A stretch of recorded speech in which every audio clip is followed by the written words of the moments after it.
Olá, meus amigos, estamos de volta com a nossa leitura do Livro dos Espíritos, no formato de aula para vocês.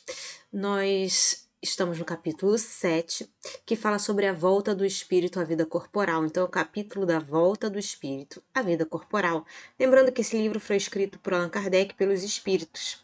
No capítulo 7, nós falaremos sobre o prelúdio da volta, a união da alma e do corpo, as faculdades morais e intelectuais do homem, a influência do organismo, o idiotismo, a loucura, a infância, simpatia e antipatia terrenas e o esquecimento do passado, tá bem? Hoje a gente vai ficar nessa primeira parte, que é o prelúdio da volta. O que significa isso, não é? O que significa ter um prelúdio da volta? Então vamos verificar juntos. A pergunta é a número 330, que Kardec fez aos espíritos. E aí, o Kardec diz o seguinte: sabem os espíritos em que época reencarnarão? Então, os espíritos podem ter esse prelúdio da volta deles, ter uma noção de quando eles voltarão ao corpo. Então, os espíritos sabem em que época eles vão reencarnar? E aí, os espíritos respondem: pressentem-na. Então eles não têm bem um prelúdio, eles têm um pressentimento do que vai da próxima reencarnação deles, de quando será. Como sucede ao cego que se aproxima do fogo. O cego ele tem uma certa noção de que ele está chegando próximo, né, do fogo por causa da temperatura, da mudança de temperatura. E assim como os espíritos também podem sentir que estão chegando próximo na época que terão de reencarnar, porque eles têm essa intuição, né? E aí, os espíritos sabem que tem de retomar um corpo, como sabeis que tendes de morrer um dia, mas ignoram quando isso se dará. Então, os espíritos ignoram quando será essa volta, assim como nós ignoramos quando nós vamos morrer, né? E aí ele pede para a gente retornar para a questão 166. Eu vou deixar um link para vocês aqui, para vocês acessarem essa questão no vídeo que eu fiz, já fiz dessa aula, tá bem? Pergunta seguinte: a reencarnação é uma necessidade da vida espírita, como a morte o é da vida corporal? Então precisamos reencarnar por necessidade? E os espíritos respondem: certamente, assim é, ok? Pergunta 331. Todos os espíritos se preocupam com a sua reencarnação? Então, eles têm essa preocupação? E aí a resposta é a seguinte: muitos há que em tal coisa não pensam, que nem sequer a compreendem. Então, nem todos, né? E a maioria nem pensa, nem se preocupa em reencarnar ou na reencarnação. E a maioria também nem sequer compreende o que isso seja, tá? Depende de estarem mais ou menos adiantados. Então, compreender e se preocupar vai depender do adiantamento que eles tiverem, da pureza deles, né? Para alguns espíritos, a incerteza em que se acham do futuro que os aguarda constitui punição. Então, constitui, né, uma lição que eles têm que aprender, algo que eles precisam sentir um certo sofrimento para que eles mudem os pensamentos deles e melhorem como espíritos. Pergunta 332. Pode o espírito apressar ou retardar o momento da sua reencarnação? E aí eles respondem: pode apressá-lo. Então, o espírito pode apressar somente, não pode retardar esse momento. E o que acontece? Atraindo esse momento por um desejo ardente, né? Desejando reencarnar, desejando muito reencarnar, ele acaba apressando a reencarnação. Pode, igualmente, distanciá-lo. Então, quando ele retarda o momento da reencarnação, ele retarda fazendo o quê? Recuando diante da prova, pois entre os espíritos também há covardes e indiferentes, não é? Então, Nenhum, porém, assim procede impunemente, visto que sofre por isso, como aquele que recusa o remédio capaz de curá-lo. Então, eles podem apressar, né, com desejo ardente, ou pode retardar com covardia ou indiferença a respeito da reencarnação, não é? Só que eles retardando, acontece um sofrimento, né? Porque a reencarnação é um remédio para o espírito, um remédio capaz de curar o espírito de todos das suas dores, né? Então, é como se fosse esse doente não querendo tomar o remédio, ele acaba sofrendo mais. Pergunta 333. Se considerasse bastante feliz, muito feliz, numa condição mediana entre os espíritos errantes, né, espíritos desencarnados, e conseguintemente não ambicionar-se, elevar-se, poderia um espírito prolongar indefinidamente esse estado? Então, se o espírito estiver lá desencarnado, tão feliz e não quero voltar para o corpo físico, posso prolongar por quanto tempo eu quiser? Indefinidamente, não. Então não dá para ser indefinido, né? Sem termo, né? Sem fim, esse estado de espírito desencarnado. Não dá. Cedo ou tarde o espírito sente a necessidade de progredir. Todos têm que se elevar. Esse é o destino de todos. Então, ele pode ficar muito tempo errante? Pode, mas infinitamente até a hora que ele quiser, não. Ele vai ter que sair desse estado cedo ou tarde. Pergunta 334. A predestinação na união da alma com tal ou tal corpo, ou só a última hora é feita a escolha do corpo que ela tomará? Então, o seu espírito está predestinado, está como se fosse destinado a determinado corpo, não é? Ou o corpo que você vai receber é algo assim que é de última hora. Olha, tem esse aqui, pega e leva, né? E aí a resposta é a seguinte: o espírito é sempre de antemão designado. Então, o corpo que a gente toma não é um corpo qualquer, é um corpo que foi designado, projetado, programado. Tendo escolhido a prova a que queira submeter-se, o espírito pede para encarnar. Ora, Deus, que tudo sabe e vê, já antecipadamente sabia e vira que tal espírito se uniria a tal corpo, ok? Então, tudo é programado, designado para ele ter os melhores meios para para evoluir, né, na evolução dele. Então, se você tem o corpo que você tem, se eu tenho o corpo que eu tenho, esse é o corpo perfeito para o momento que nós precisamos, ok? Pergunta 335. Cabe ao espírito a escolha do corpo em que encarne ou somente a do gênero de vida, tipo de vida que lhe sirva de prova? Então, o espírito ele escolhe o corpo ou escolhe o tipo de vida? E aí, os espíritos respondem: pode também escolher o corpo. Então, o espírito pode escolher o corpo que vai encarnar e pode escolher o tipo de vida para servir de prova para ele, não é? Porquanto as imperfeições que este apresente ainda serão para o espírito provas que lhe auxiliarão o progresso, se vencer os obstáculos que lhe oponha. Então, se o espírito vencer todos os obstáculos que o corpo dele, né, opõe a ele, ou que o gênero de vida opõe a ele, ele estará no caminho do progresso, né? Nem sempre, porém, lhe é permitida a escolha do seu invólucro corpóreo. Então, nem sempre é permitido ao espírito escolher o tipo de corpo que ele vai usar, mas simplesmente a faculdade de pedir que seja tal ou qual. Então, o espírito pode escolher, sim, o corpo, entretanto, nem sempre o corpo que ele escolher vai ser o corpo que ele vai merecer, que ele precisa para que ele progrida, ok? Pergunta seguinte: Poderia o espírito recusar à última hora tomar o corpo por ele escolhido?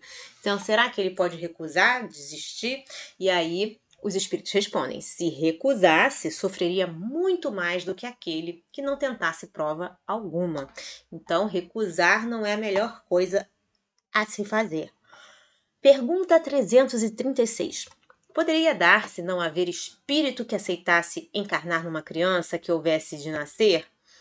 Então, pode ser que o espírito não aceite encarnar no bebê, e aí a resposta é a seguinte: Deus a isso proveria. Quando uma criança tem que nascer vital, está predestinada sempre a ter uma alma. Nada se cria sem a criação presida um desígnio, sem que a criação presida um desígnio. Então, ele está dizendo assim, mesmo que o espírito não queira encarnar na criança, né, Deus vai encontrar outro que vai querer.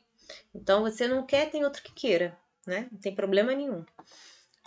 Pergunta 337. Pode a união do espírito a determinado corpo ser imposta por Deus? Então, essa união do espírito com o corpo pode ser uma imposição? Pode ser uma obrigação? E aí os espíritos respondem: certo. Ok. Então, pode sim. Do mesmo modo que as diferentes provas, mormente, quando ainda o espírito não está apto a proceder a uma escolha com conhecimento de causa. Então, se o espírito não tiver amadurecimento, né, para saber o certo e o errado, é claro que Deus, que sabe mais do que ele, que sabe melhor, vai escolher para ele e ele terá que fazer o que Deus deseja, né? A vontade de Deus. Por expiação, também, por expiação, além de quando ele não tem conhecimento, ele pode também por expiação.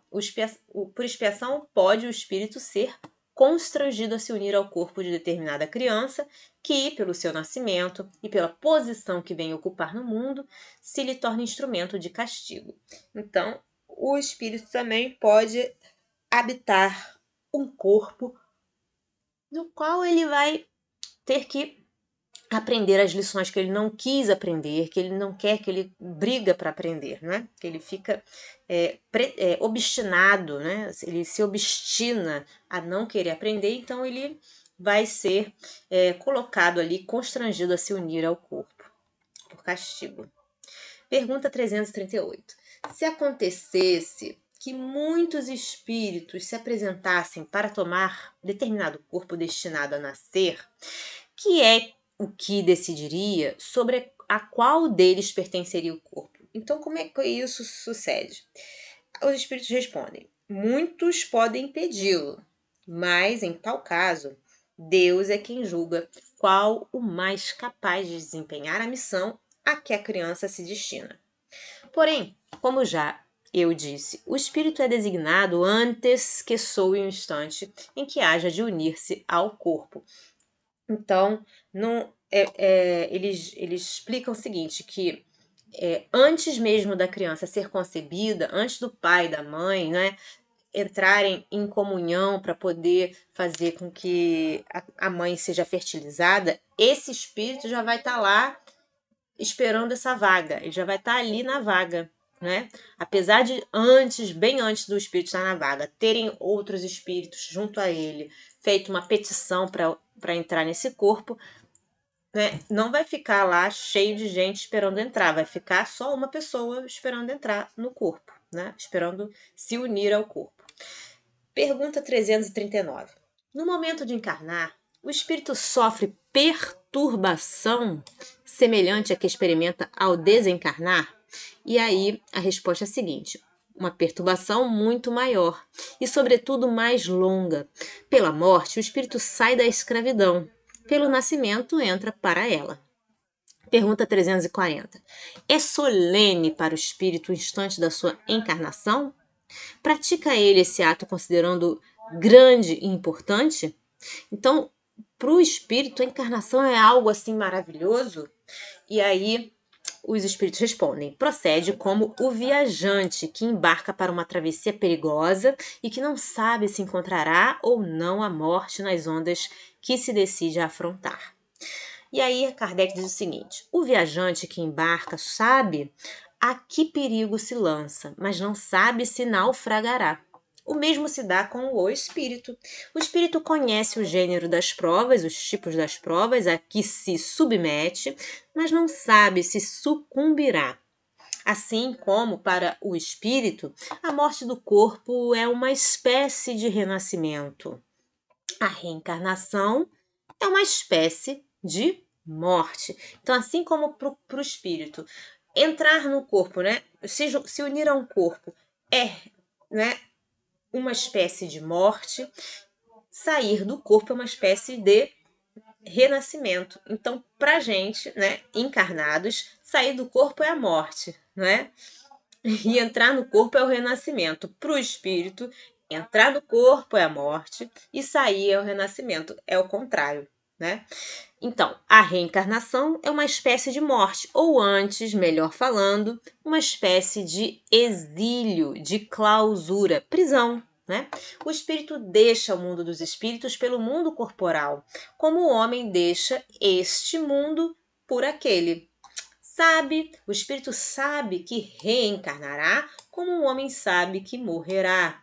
Mas, como com relação à morte, o espírito, só no instante supremo, quando chegou o momento predestinado, tem consciência de que vai reencarnar. Então, assim como a gente tem consciência de que vai morrer, o espírito tem consciência de que vai reencarnar. Então, qual do homem em agonia, dele se apodera a perturbação que se prolonga até que a nova existência se ache positivamente encetada. A aproximação do momento de reencarnar sente uma espécie de agonia. Então, para o espírito, ele sente uma agonia quando chega próximo momento da sua reencarnação, assim como nós sentimos uma espécie de agonia quando chega o momento da nossa morte, perto da nossa morte, né? Pergunta 341. Na incerteza em que se vê quanto às eventualidades do seu triunfo nas provas que vai suportar na vida, tem o espírito uma causa de ansiedade antes da sua encarnação? Então, será que o espírito fica ansioso antes de encarnar num corpo, né? Será que ele fica ansioso? Por quê? Por que ele pode ficar ansioso? Porque quando ele vê que ele não tem certeza se ele vai triunfar nas provas que vai suportar na vida ou não, né? Será que eu vou vencer? Será que eu vou conseguir? Então, será que há uma ansiedade no espírito por causa disso? E aí os espíritos respondem, de ansiedade bem grande, pois que as provas da sua existência o retardarão ou o farão avançar, conforme as suporte. Então, há sim uma ansiedade muito grande. Por quê? Porque se ele triunfar, ele vai avançar. Mas se ele fizer muitas coisas erradas, pode retardar, né? Pode fazer com que o processo de avanço seja muito lento, né? Porque ele vai ter muita coisa para resgatar dos erros que ele cometer, né? Pergunta 342. No momento de reencarnar, o espírito se acha acompanhado de outros espíritos, seus amigos, que vêm assistir a sua partida do mundo incorpóreo, como vêm recebê-lo quando para lá volta? Então, quando ele está nesse momento de reencarnação, vem outros espíritos que são amigos dele, não é? Ajudá-lo para partir do mundo dos espíritos, como também na hora que a gente vai morrer, existem espíritos amigos lá perto de nós, nos ajudando a nos receber, né, depois de desencarnar. E aí os espíritos respondem. Isso depende da esfera a que pertença. Se já está nas esferas em que reina a afeição, os espíritos que lhe querem o acompanham até o último momento, animam e mesmo lhe seguem muitas vezes os passos pela vida em fora.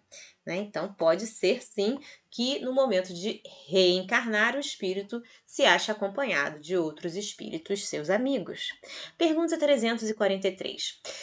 Os espíritos que vemos em sonho que nos testemunham afeto e que se nos apresentam com desconhecidos semblantes, são alguma vez os espíritos amigos que nos seguem os passos na vida? Então, esses personagens que a gente vê nos nossos sonhos são amigos, e aí os espíritos respondem. Muito frequentemente, são eles que vos vêm visitar, como ides visitar um encarcerado. Então, assim como a gente vai na prisão visitar as pessoas que estão presas, né, os presos, os espíritos que são nossos amigos vêm até nós nos visitar. E através dos sonhos nós podemos acessar a parte espiritual, porque enquanto sonhamos, nós estamos desencarnados do corpo, né? Nós estamos ainda unidos ao corpo pelo fluido vital, mas ao sonhar desencarnamos todas as noites, ok? Bom, gente, ficamos por aqui por hoje. Eu espero que vocês estejam gostando dessa aula, dessa leitura, tanto quanto eu. Se você gostou, deixa sua curtida no nosso vídeo, dá seu like pra gente, por favor. Isso ajuda muito pra gente saber se vocês estão apreciando essas aulas ou não. Se você também gostou e quer se inscrever no nosso canal, por favor, fique à vontade. E aperte o sininho se quiser receber as notificações. Comente, se você quiser, fique à vontade para fazer comentários, perguntas, porque a sua pergunta pode ser a nossa dúvida também, a sua dúvida pode ser a nossa, dos nossos amigos. E desejo a vocês um dia fantástico. Deus abençoe a todos. Até a próxima. Tchau, tchau.